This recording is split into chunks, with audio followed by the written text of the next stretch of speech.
di akhir zaman mubasyarat, kabar-kabar langit itu atau kabar-kabar rohani itu hanya Allah sisipkan lewat mimpi.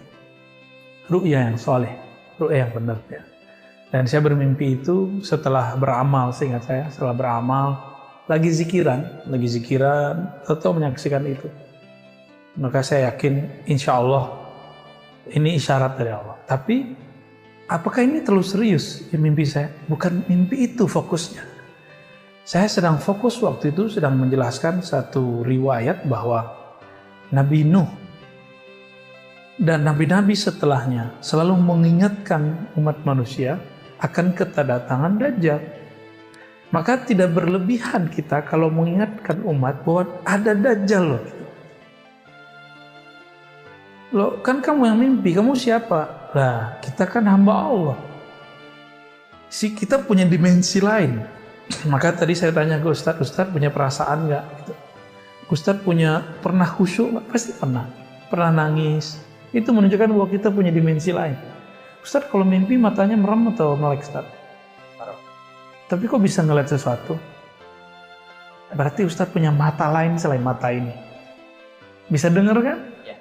Berarti bukan telinga ini. Ada pendengaran lain. Sayangnya kita karena sibuk dunia, kita kurang melatih itu. Padahal itu bisa dilatih dalam keadaan jaga. Ngobrol dengan ahli neurologi, dengan ahli-ahli hipnosis, dengan orang-orang yang jago dalam masalah otak kiri, otak kanan. Itu mereka mengerti bahwa yang kita lihat sekarang itu cuma 10% yang dapat ditangkap oleh otak depan ini, reptilia atau otak yang di depan ini 10% aja. Sedangkan 45 kanan, 45 kiri ini sudah dapat menangkap alam-alam yang lain sebenarnya, yang kita sebut alam bawah sadar. Jadi inilah penghubungnya. Kalau dalam dunia mistis ya, kalau kayak bom Daddy itu namanya apa dulu? Apa namanya dulu istilahnya? Nah, ada istilahnya dia ya. Nah, ada yang disebut dengan ini natural. Ada supranatural. Ada supernatural. Nabi itu tatarannya supernatural. Ya, bukan supra. Kalau supra antara dukun, antara orang sakti dengan orang doa hampir sama. Beda-beda tipis. Bedanya ini ahli tauhid, ini musyrik. Sedangkan supernatural itu karena kebeningan ruh. Dan itu sudah diilmiahkan, ya. Sudah diilmiahkan semua. Nah, ketika saya mimpi, teman-teman kalau mimpi berarti gelombang otaknya sedang mungkin antara 2 dan 3. Ya, saat itu ya. Tapi kalau lagi 0, sekian sampai 1 atau sampai 2 itu nyenyak. Nabi-nabi itu ngomong begini, mataku tidur, hatiku tidak tidur. Berarti Nabi di mana? Teta, rata-rata. Di alam itulah terjadi komunikasi, menangkap alam-alam yang lain. Karena beliau seorang Nabi, maksum dijaga oleh Allah. Kalau saya kan nggak maksum, nggak dijaga. Ya, saya hanya minta dilindungi hifz dari Allah. Semoga mimpi itu seirama dengan hadis Nabi. Jika tidak, maka saya kemudian bertobat juga kepada Allah. Kalau memang mimpi itu bermasalah. Tapi insya Allah sejauh ini, mimpi itu minimal untuk mengingatkan diri saya sendiri dan orang-orang yang emang percaya dengan kajian kita. Ya, bahwa Dajjal sangat dekat sekali waktunya, karena ini bumi sudah sangat tua. Jika nabi-nabi setelah Nabi Nuh mengingatkan, sampai Nabi Muhammad mengingatkan, untuk siapa beliau mengingatkan? Untuk zaman kita, Ustaz. Mungkin Ustaz nanti ketemu kali, Ustaz. Karena nggak nakut-nakutin nih.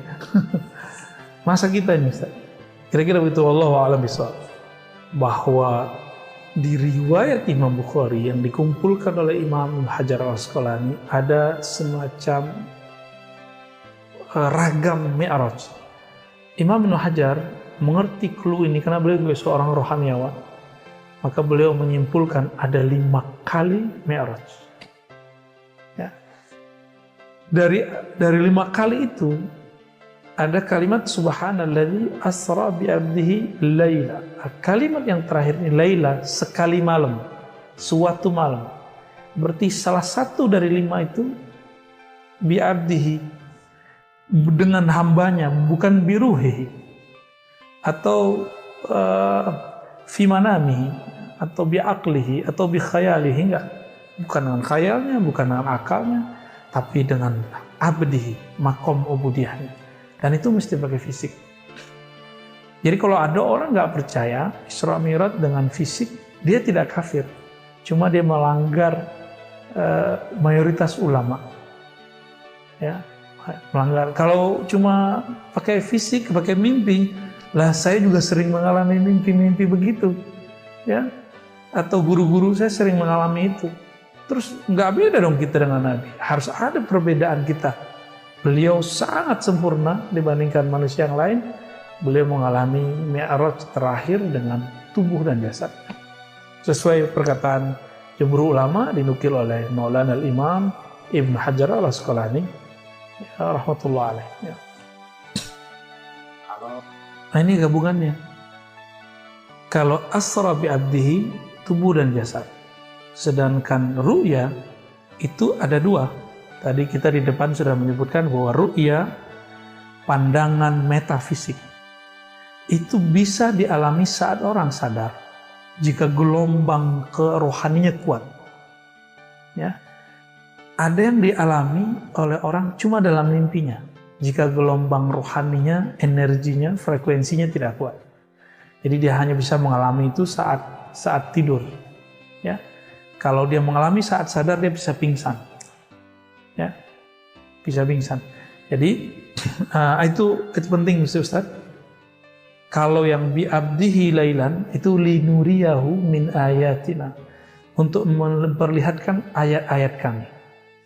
Sedangkan yang di ayat barusan, tidaklah kami arainatnya, kami perlihatkan kepada kamu daripada ru'ya kecuali ujian. Jika digabung, apapun pengalaman rohani Nabi itu ujian. Maka nanti akan terjadi kembali, Nabi ketika turun, Abu Jahal, Abu Lahab, orang Mekah mengatakan Nabi ini orang Nabi palsu, pendongeng, orang gila, sama. Nanti kalau muncul wali-wali, ini wali-wali ini kan ngalami hal yang sama, ruhnya naik. Kalau dia cerita tentang hal itu akan dibilang gila.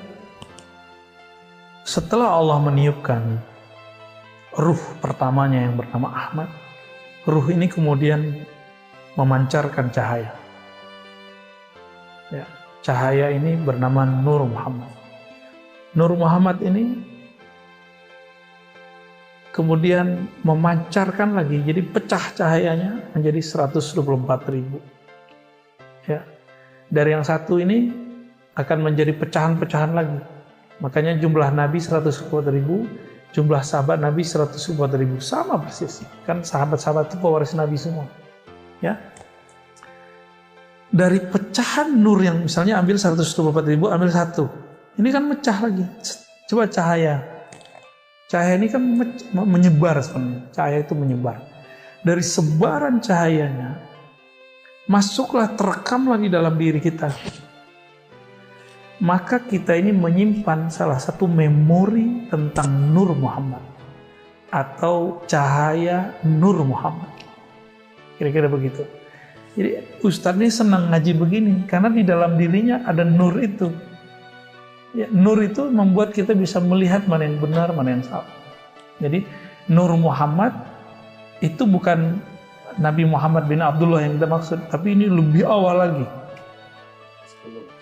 Sebelum Sayyidina Muhammad bin Abdullah. Namun induk dari nur ini belum mempunyai wadah. Itulah terakhir wadahnya Sayyidina Muhammad sallallahu alaihi wasallam. Maka beliau mengatakan ana sayyidu waladi Adam. Aku sayyidnya manusia, penghulu semua manusia. Kenapa? Karena nurku adalah sumber nurnya manusia. Jika Nabi Adam adalah kakek tubuh, aku adalah kakek cahaya. Kira-kira begitu. Jadi aku adalah sumber